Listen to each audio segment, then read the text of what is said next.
জগতের জন্য শ্রীরামকৃষ্ণের সর্বশ্রেষ্ঠ উপহার শ্রী শ্রী মা। শৈশবে ও বাল্যে জয়রামবাটিতে যে মাটির তাল তৈরি হয়েছিল, দক্ষিণেশ্বরের নহবতে শ্রীরামকৃষ্ণ তাই দিয়ে তিল তিল করে প্রতিমা গঠন করে তার মধ্যে প্রাণ প্রতিষ্ঠা করলেন। ষোড়শী পূজা করে ঠাকুর তাঁর মধ্যে উক্ত করলেন চিরন্তন মাতৃশক্তিকে। শ্রী শ্রী মায়ের আবির্ভাব কাল 19 শতক, নবজাগরণের একেবারে উত্তুঙ্গ মুহূর্ত। নবজাগরণের অন্যতম ভিত্তি নারীর সংস্কার ও উন্নতি সাধন। একদিকে ভারতীয় নারীর আধ্যাত্মিকতা বোধ, তাদের নিষ্ঠা, সততা; অন্যদিকে পাশ্চাত্য ভাবধারায় নারীর স্বাতন্ত্র্য, আত্মনির্ভরতা। এই দুয়ের দ্বন্দ্বে বিভক্ত তখন বাংলার সমাজ। শ্রী শ্রী মায়ের জীবন এই দুই ভাবধারার সমন্বয় ঘটালো। ভারতীয় ঐতিহ্যের উপর নতুন উন্মুক্ত ভাবধারার সমন্বিত মূর্তি শ্রী শ্রী মায়ের চরিত্র। কিন্তু কোনো তথাকথিত ডিগ্রিধারী শিক্ষা নয়, মাতৃভাবই তাঁকে দিয়েছিল স্বাতন্ত্র্য। কাশীপুরে ঠাকুর যখন শেষ শয্যায়, তখন তিনি মাকে বলছেন, কলকাতার লোকগুলো অন্ধকারে পোকার মতো কিলবিল করছে, তুমি তাদের দেখো। নিজেকে দেখিয়ে বলছেন, এ আর কি করেছে, তোমায় অনেক বেশি করতে হবে। অর্থাৎ জগৎ কল্যাণের দায়িত্ব তিনি তুলে দিলেন শ্রী শ্রী মায়ের হাতে। একদিকে অতি পবিত্র কর্তব্য কর্ম সমন্বিত আধ্যাত্মিক জীবন, অন্যদিকে এক প্রবল ব্যক্তিত্ব, দৃঢ়তা, সংস্কারহীন যুক্তিবাদী দৃষ্টিভঙ্গি।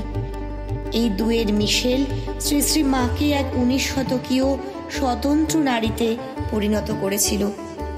শ্রীরামকৃষ্ণের সঙ্গে যখন মায়ের বিবাহ হয়, তখন মা 5 বছরের বালিকা মাত্র। বিবাহের রাতেই মায়ের ত্যাগের তপস্যার পর্যায় আরম্ভ। 5 বছরের বালিকা ঘুম থেকে উঠে দেখল গায়ে গয়না নেই। বিবাহের রাত্রি থেকেই ভবিষ্যতের লীলা সঙ্গিনীকে ঠাকুর দেখালেন ত্যাগের পথ। বহিঃসম্পদের আবরণ থেকে মুক্ত করলেন তাকে। দক্ষিণেশ্বরে আসার পর ঠাকুরের এক সুকঠিন প্রশ্নের সম্মুখীন হলেন মা। কি গো, তুমি কি আমায় সংসার পথে টেনে নিতে এসেছ? মায়ের সপ্রতিভ উত্তর, তোমার ইষ্ট পথেই সাহায্য করতে এসেছি। শুরু হলো মায়ের তপস্বিনীর জীবন। নহবতের একতলার ছোট ঘরখানি দরমা দিয়ে ঘেরা, তার মধ্যেই দৈনন্দিন প্রয়োজনের যাবতীয় জিনিসপত্র। তারই মধ্যে থাকা খাওয়া, উপরে হাঁড়ি ঝোলানো, তাতে আবার ঠাকুরের জন্য শিঙি মাছ জিওনো। দিন রাত বিভিন্ন রকম রান্নার ফরমাস আসছে ঠাকুরের ভক্তদের জন্য। 3-4 সের ময়দার রুটি হতো। এছাড়াও আছে বৃদ্ধা শাশুড়ির সেবা। এত কষ্টকর জীবনেও কিন্তু মা বলতেন, কি আনন্দেই ছিলাম। দক্ষিণেশ্বরে আনন্দের হাট বাজার বসে যেত। ঠাকুরের ঘরে এত রকম লোক আসতো, ভগবত নাম হতো, কীর্তন হতো, ঠাকুরের মুহুর্মুহু ভাব সমাধি হতো। মা কিন্তু সরাসরি ওই ঐশ্বরিক ভাবমণ্ডলের পরিবেশে অংশ নিতে পারতেন না। কখনো কখনো দরমার বেড়ার ছিদ্র দিয়ে দেখতেন, কখনো কখনো টানা 2 মাসেও ঠাকুরের সাক্ষাৎ পেতেন না। মায়ের জীবনের দক্ষিণেশ্বরের এই অধ্যায় তাই আত্মনিবেদনের সাধনায় সমর্পিত। তাই এত হাড় ভাঙা খাটুনির পরেও মা বলতে পারতেন, হৃদয় মধ্যে আনন্দের পূর্ণ ঘর যেন স্থাপিত ছিল। শ্রী শ্রী মায়ের এই আনন্দ আসলে ব্রহ্ম সংস্পর্শজনিত আনন্দ। মা সমস্ত কঠোর সাংসারিক কাজের মধ্য দিয়ে সেই পরম ব্রহ্মকেই উপাসনা করেছেন। তাই কোনো চাওয়া বা আসক্তি ছিল না ঠাকুরের কাছে, কোনো প্রতিদানও আশা করেননি। নিভৃতে রাতের অন্ধকারে নিজের মনকে চাঁদের থেকেও পবিত্র করার জন্য আকুলভাবে ঈশ্বরের কাছে কেঁদে কেঁদে প্রার্থনা করতেন।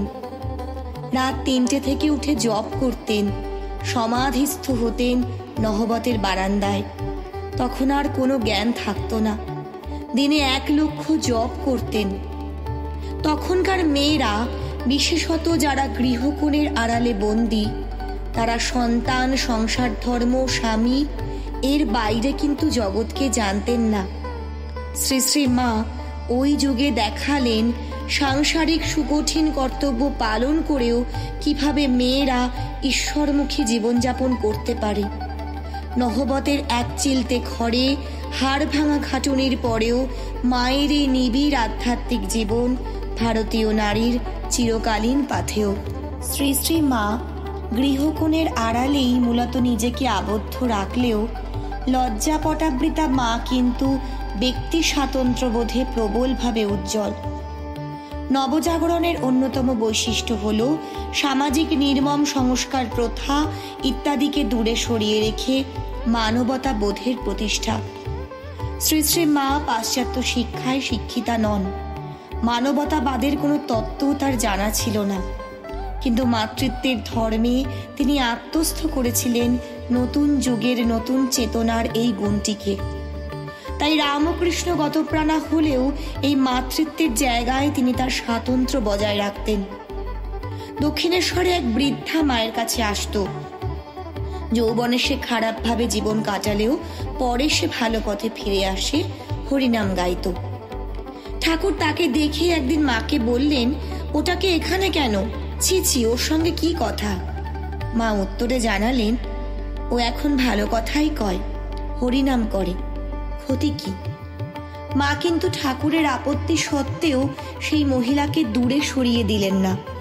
একজন অতি সাধারণ 19 শতকীয় নারী হয়েও স্বামীকে আন্তরিকভাবে শ্রদ্ধা করেও তার আচরণের সমালোচনা করার মতো দৃঢ়তা মায়ের চরিত্রে ছিল, এবং তা শুধুমাত্র হৃদয় ধর্মের উপরে ভর করে, মাতৃধর্মের উপরে ভর করে। এই মাতৃধর্মের উপরে ভর করেই মা মুসলমান আমজাদের এঁটো পরিষ্কার করছেন। নলিনী দিদি বলছেন 36 জাতের এঁটো কুড়োচ্ছে।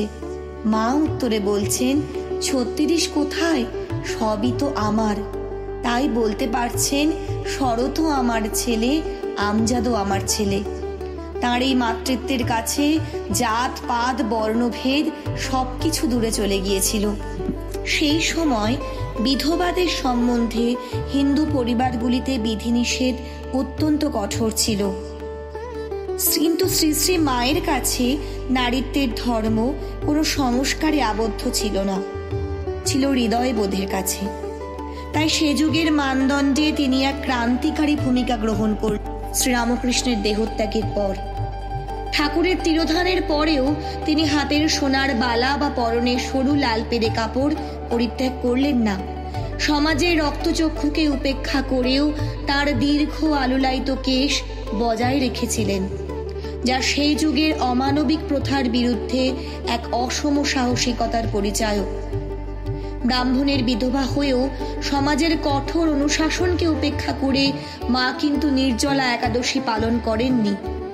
নিজে লুচি খেতেন, ঠাকুরকে নিবেদন করে খেতেন। বাল্য বিধবা সবাসনা দেবীকে মা বলেছিলেন, আত্মাকে কষ্ট দিয়ে কি হবে, আমি বলছি তুই জল খা।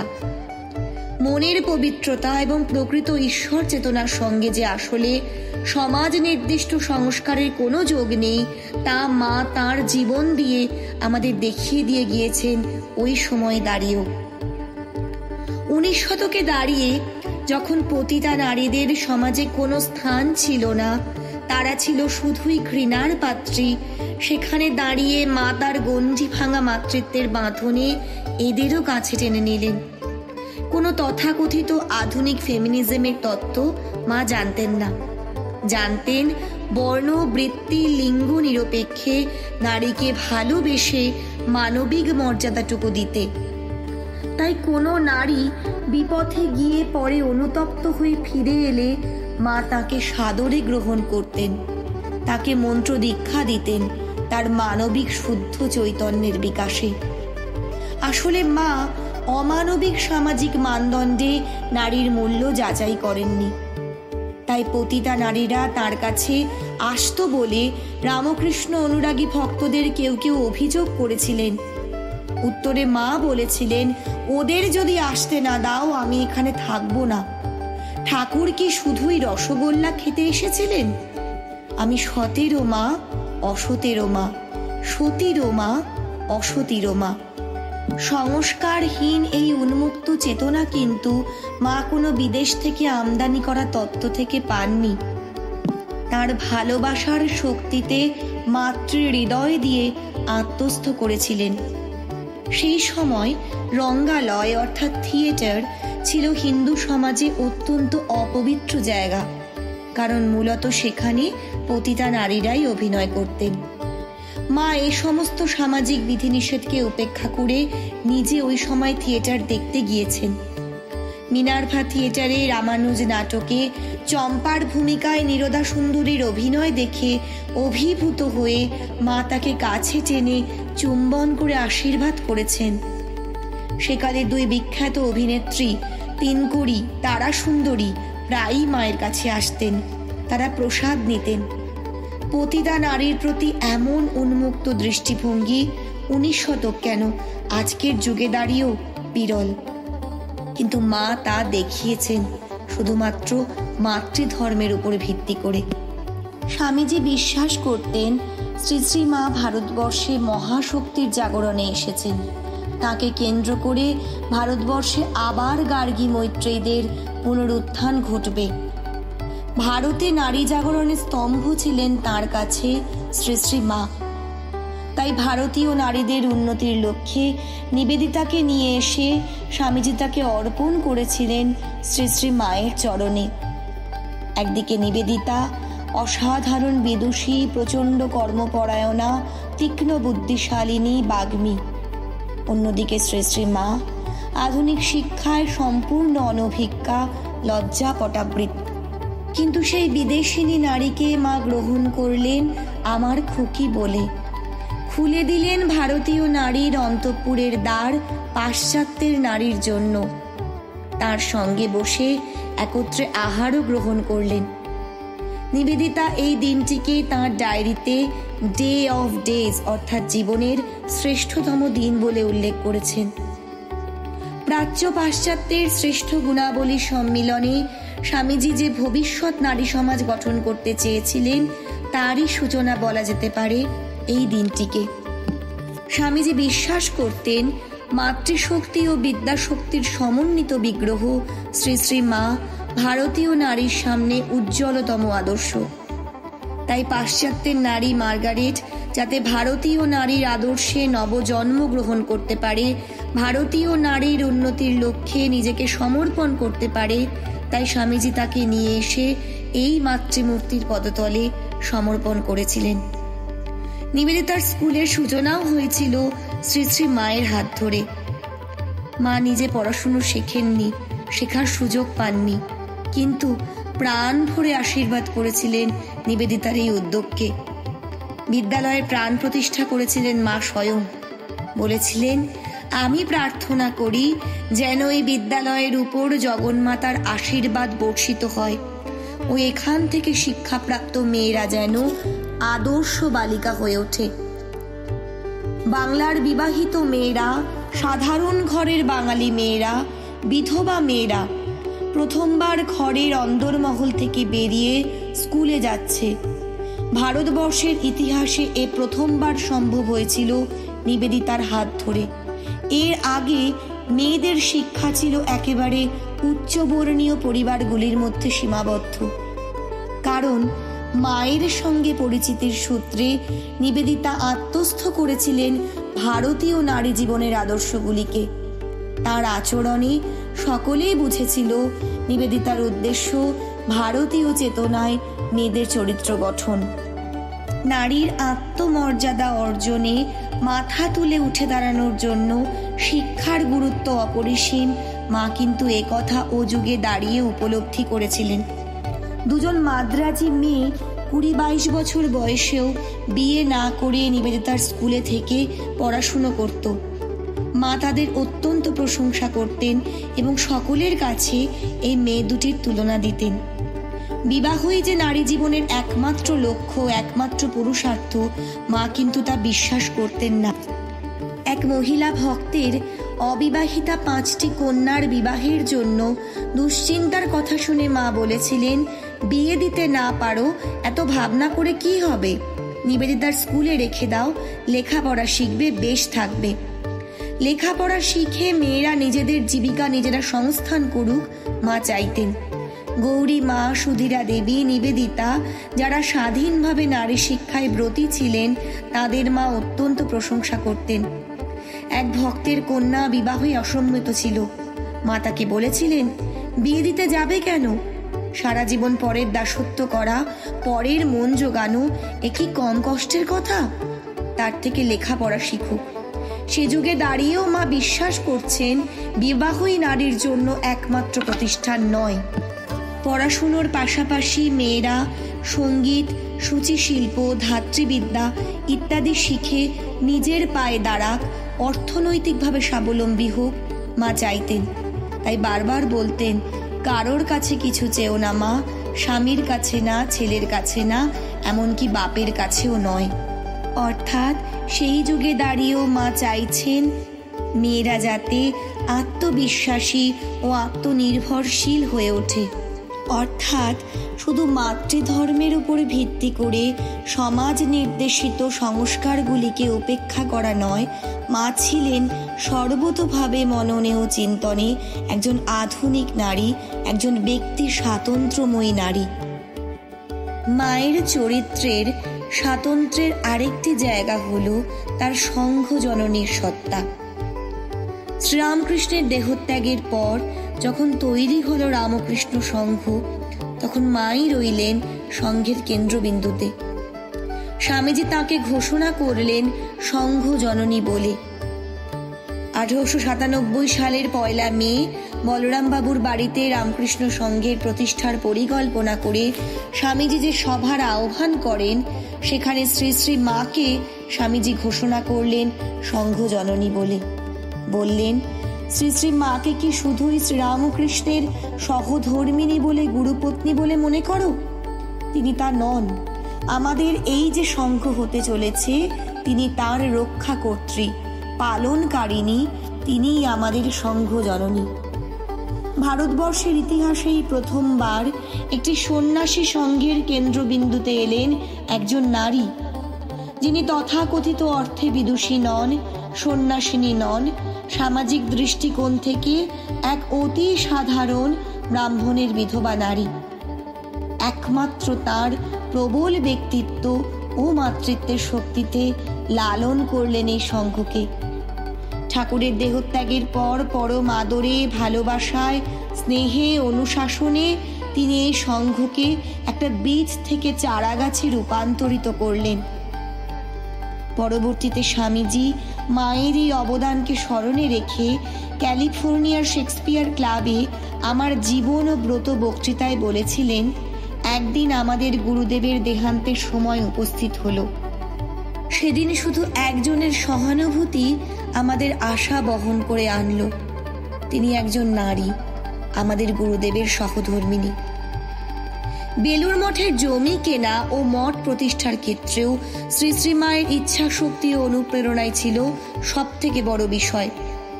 বরানগরে মঠ থাকলেও মা তার বাস্তব বুদ্ধিতে বুঝেছিলেন মঠের নিজস্ব জমি ছাড়া তার ভবিষ্যতের স্থায়িত্ব অনিশ্চিত। তাই যেখানে গিয়েছেন ঈশ্বরের কাছে করুণভাবে প্রার্থনা করেছেন। 1890 সালে বুদ্ধগয়ায় গিয়ে সেখানকার মঠের ঐশ্বর্য দেখে মা কেঁদে কেঁদে ঠাকুরকে প্রার্থনা করে বলেছিলেন, ঠাকুর তুমি এলে, এই কজনকে নিয়ে লীলা করে আনন্দ করে চলে গেলে, অমনি সব শেষ হয়ে গেল।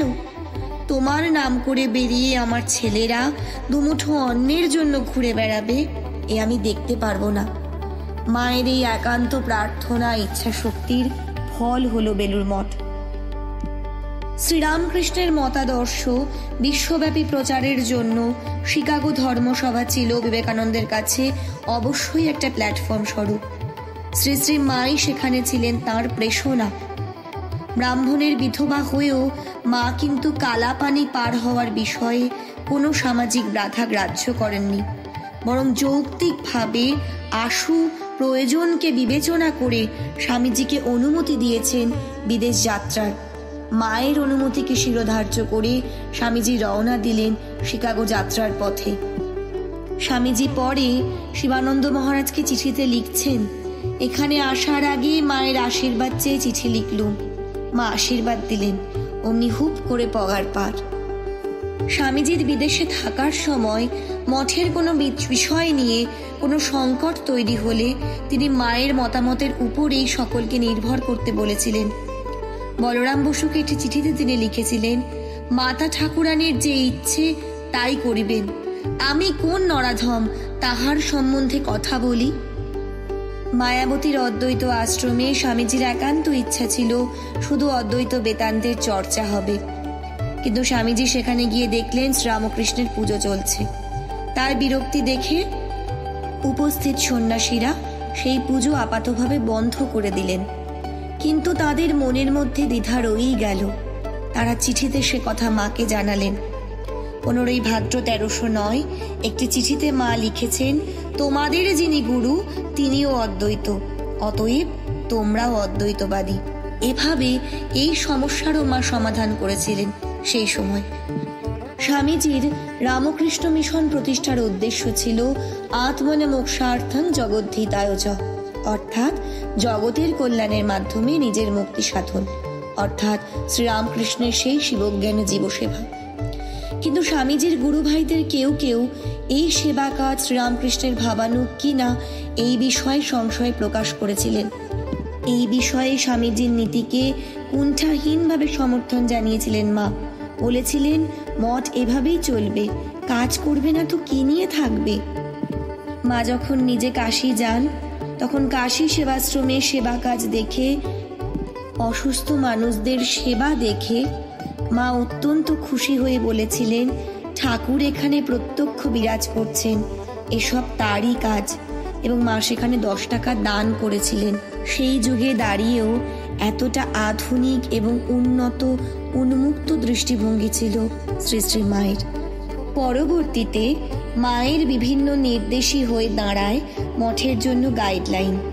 বেলুর মঠে দুর্গা পূজা করে স্বামীজির একান্ত ইচ্ছে ছিল নবমীর দিন বলি দেবেন। মা বলেছিলেন, শক্তির আরাধনা করবে বই কি বাবা, তবে তোমরা সন্ন্যাসী, সর্বভূতে অভয়দানই তোমাদের ব্রত, প্রাণী হত্যা করো না, বলি দিও না। সঙ্গে সঙ্গে মায়ের আদেশ মেনে নিলেন স্বামীজি। শ্রীরামকৃষ্ণের সঙ্গে স্বামীজি অনেক যুক্তি দিয়ে তর্ক করতেন, কিন্তু সংঘ জননীর আদেশ তার কাছে শিরোধার্য ছিল। সেবা কাজকে সমর্থন করলেও যে আবেগ মঠের অস্তিত্বের জন্য সংকটের কারণ হতে পারে, মা কিন্তু তাকে প্রশ্রয় দিতেন না। কলকাতায় প্লেগের আবির্ভাবে প্রচুর মানুষের মৃত্যু যখন হতে শুরু হয়, স্বামীজি মানুষের যন্ত্রণা দেখে বেলুর মঠ বিক্রি করে দেওয়ার সিদ্ধান্ত নেন আর্তের সেবার জন্য। এই সিদ্ধান্তের প্রতিবাদ জানিয়ে মা বলেন, মঠ তৈরির সময় আমার নামে সংকল্প করেছ, তোমার বিক্রির অধিকার কোথায়? বেলুর মঠ কি সামান্য জিনিস যে একটা সেবা কাজে শেষ হয়ে যাবে? মায়ের এই কথা নিঃশব্দে মেনে নেন স্বামীজি। তিনি জানতেন কোমল হৃদয়া মা স্নেহে ভরপুর হলেও দুর্বল নন, প্রখর ব্যক্তিত্ব সম্পন্না। স্বামীজি বলতেন, শ্রী শ্রী মায়ের বাইরে কোমল ভাব, ভিতরে সংহার মূর্তি।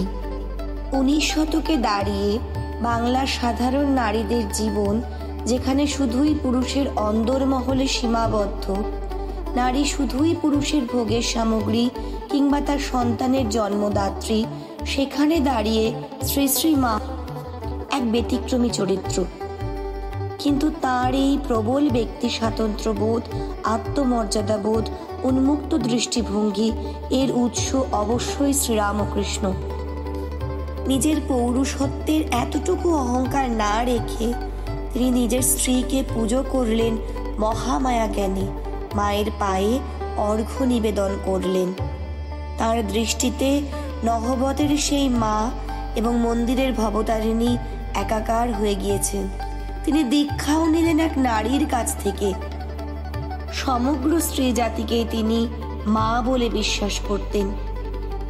একবার গাড়ি করে যেতে যেতে এক বাড়ির দোতলার বারান্দায় 2 গণিকাকে দেখে ঠাকুর হাত জোর করে প্রণাম করলেন। বললেন, দেখলাম সাক্ষাৎ ভগবতী, একই অঙ্গে কত রূপ। ভবতারিণীর মন্দিরে গিয়ে মা বলতেন, মা বিদ্যাও তুই, অবিদ্যাও তুই, গৃহস্থের কুলবধূও তুই, আবার মেছো বাজারের গণিকাও তুই। নটি বিনোদিনীর মতো গণিকাকেও তিনি আশীর্বাদ করে বলেছিলেন, মা তোর চৈতন্য হোক।